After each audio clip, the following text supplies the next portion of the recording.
There's a kind of strength you can't fake, not the one built in gyms or shown through words, but the one forged in silence, when no one's watching, when everything's falling apart. You've seen people break under pressure. You've watched them drown in their emotions, anger, fear, jealousy, like slaves chained to their impulses. But then, there are a few who stand calm in the fire. They don't flinch, they don't run, they observe. That's not luck, that's not arrogance, that's mental strength. The rarest form of power a human can possess. Because when you control your mind, you control your world. And tonight, we're diving deep into the dark mechanics of that power. The 5 silent signs that prove you are mentally unbreakable, guided by the timeless wisdom of the Stoics. So if you've ever felt misunderstood, emotionally drained, or too different from the chaos around you, stay until the end. You're about to discover why your calmness is your greatest weapon, and why once you master it, no one and nothing can control you again. If that speaks to the fire inside you, then subscribe right now, because this is where we sharpen the mind, harden the soul, and rise above everything that tries to break us. There's a moment, right before you lose control. You feel it, that heat rising inside your chest, the pulse quickening in your veins. Someone says something that cuts deep and your mind screams, react, defend yourself, prove them wrong. But in that exact moment, the strongest ones, they don't move, they don't speak, they pause. That pause is everything. It's not weakness, it's power. The power to choose your response instead of becoming a slave to your emotions. Epictetus once said, "It's not what happens to you, but how you react to it that matters." The Stoics believe that our emotions are not enemies. They are signals, but only fools obey every signal. The wise, they study them. They sit with their anger. They look it in the eye. Think about it. How many times have you destroyed peace in a few seconds of rage?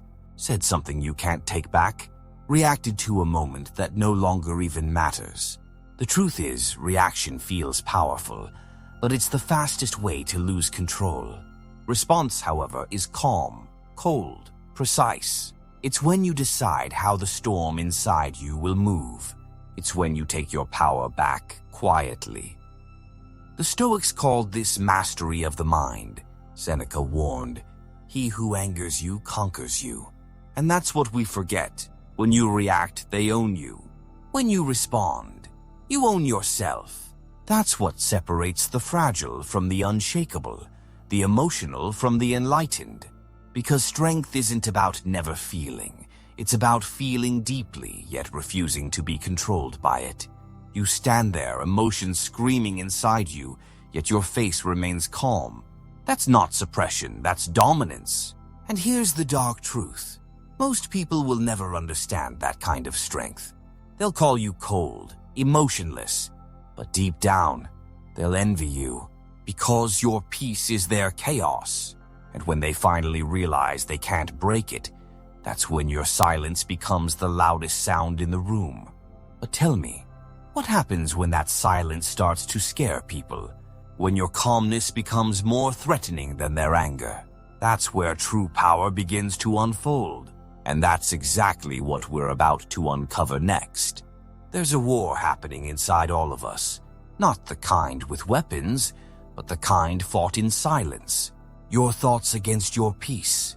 Your fears against your wisdom. Every day, emotions rise like waves. Anger, jealousy, anxiety, temptation. And most people drown without even realizing it. But the mentally strong, they learn to surf the storm. They don't pretend emotions don't exist. They just refuse to kneel before them.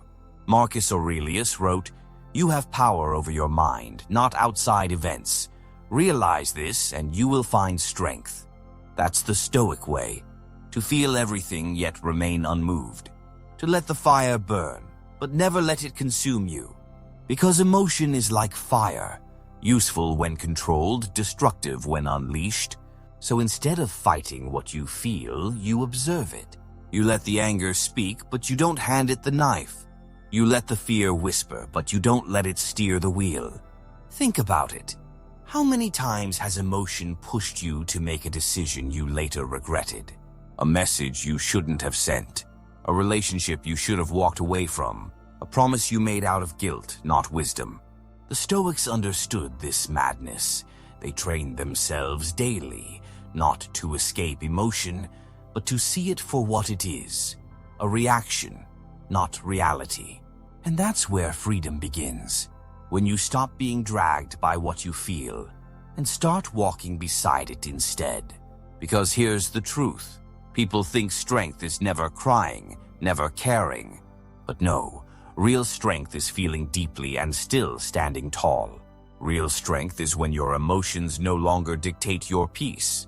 And when you reach that point, when your inner storm finally bows to your will, you don't just master your emotions, you master yourself. But there's one thing even harder than mastering your emotions. It's mastering the chaos that comes from others. And that is where most people break. Most people spend their lives trying to control everything. People, outcomes, situations, even fate itself. But the more they chase control, the more powerless they become. Because control isn't something you grab with force. It's something you embody. The Stoics understood this truth better than anyone. Epictetus said, "Some things are in our control and others are not." And that single line separates the tormented from the tranquil. The weak man fights the wind. The strong man adjusts his sails. Think about it. How many sleepless nights have you wasted trying to change what's already written? Trying to fix someone who doesn't want to be fixed. Trying to make life play by your rules. But life doesn't bow to emotion. It moves how it must. And the one who learns to flow with it, that's the one who conquers it. True strength lies in surrender, not to weakness, but to wisdom. You stop reacting to every twist of fate. You start choosing your focus. You start realizing peace isn't in control of the world. It's in control of yourself. That's the paradox. When you stop chasing control, everything begins to align. Your emotions calm down. Your relationships stabilize. Your purpose sharpens. Because you finally stopped wrestling with life and started moving with it. That's when you become untouchable, not because the world changed, but because you did. But here's the thing. Even when you master control, even when you learn to flow with life's chaos, there's one silent test that reveals who you truly are, and it appears when everything you've built starts to fall apart. It's easy to preach strength when life is kind. When the path is straight and the sky is clear, anyone can appear composed. But the truth of a person is revealed in collapse, when everything they love, everything they've built, begins to crumble in front of them. That's where most lose themselves. They panic, they beg, they curse the unfairness of life. But the Stoic stands still, not because he feels nothing, but because he understands that chaos is the truest test of order. Marcus Aurelius wrote, "If you are distressed by anything external, the pain is not due to the thing itself, but to your estimate of it." That's the essence of mental strength, realizing that pain is perception, and perception can be mastered. Think of the calm man in the storm. He doesn't waste his breath on what he cannot fix. He gathers his mind first, because he knows that when the mind collapses, the world follows. And this calmness, this unshaken stillness, it's not learned overnight. It's built through pain, through loss, through every battle you survived in silence. The Stoics saw every tragedy as a teacher, every failure as a sharpening stone. So when life burns down what you thought you needed, don't curse it. Stand in the ashes, breathe, and say, "Now I begin again." Because that's the hidden power of the calm mind. It never truly loses. It rebuilds. It transforms ruin into rebirth. But that's only possible if you've mastered the one thing most people spend their lives avoiding. Most people run from silence like it's something dangerous. They drown themselves in noise. Messages, distractions, validation, anything that keeps them from being alone with their thoughts. But solitude, that's where the truth begins to speak. It's in the quiet where your demons rise, yes, but it's also where your strength awakens. The Stoics often withdrew from the world not to escape it, but to understand it.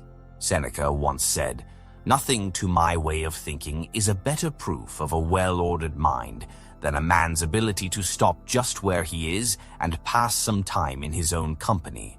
Because when you can sit alone without the world feeding your worth, you've already won half the battle.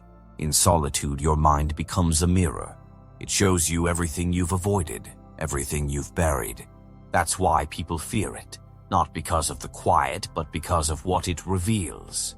But the mentally strong, they lean in. They learn to listen to that voice within, to shape it, to train it. They build discipline in isolation so that when the world tests them, they stand like stone. Solitude isn't emptiness, it's refinement. It's where the weak break and the strong are reborn.